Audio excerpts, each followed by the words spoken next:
Several years ago, I was in Congo, Brazzaville. I was having a drink at the banks of the Congo River. I looked across the river and saw Kinshasa, the capital of the Democratic Republic of Congo. I remember thinking, that's such a great African city. Why is it that my great friend Bona, the one who designs my clothes, moved away from this city and came to stay in Kenya? He's been in Kenya for the last more than 10 years. It's because Congo has been destabilized like crazy over the years. When I think about this destabilization of Congo, when I think about well-meaning individuals around the world who are trying their best to make a difference in this country, I feel that we owe it to the people of Congo. We owe it to, to the millions who are trying to do their best so that Congo can know peace. We owe it to all these people, but most of the people of Congo, to ensure that we do things differently. You see, every time we keep focusing all our energies on humanitarian aid, means that we are forever in first aid mode. Now, imagine there's been a crazy accident. People are injured. People are writhing on the roads. Imagine all that is happening. And first responders come and start providing first aid.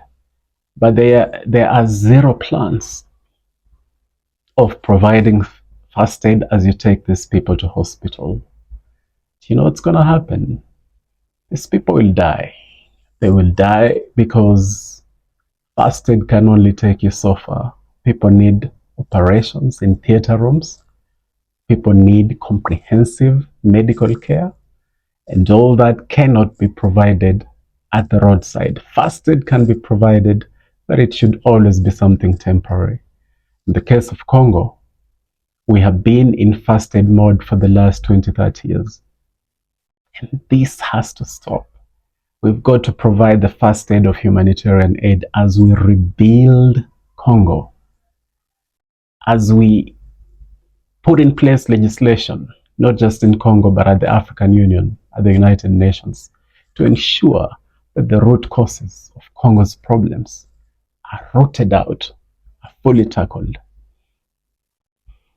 We have to mobilize billions and billions and billions in investments to ensure that the people of Congo begin to own the mining factories, the industrial mining factories in Congo. The artisanal mines will always be there.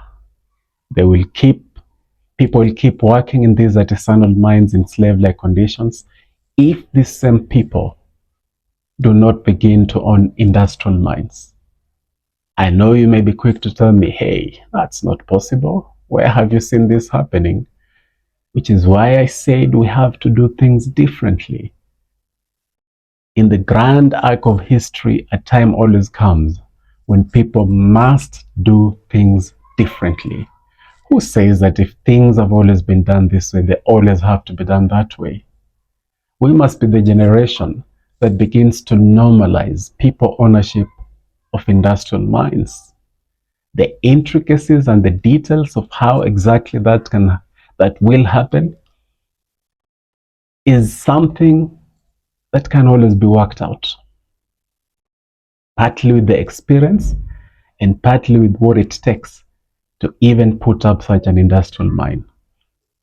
And I'm not talking about state-owned industrial mines. That doesn't help people because of corruption. I'm talking about the people themselves being the main shareholders in mines, being the bosses, being the employers, and sharing in the profits. That is possible. That must happen. It must happen. And it will happen. So help us God.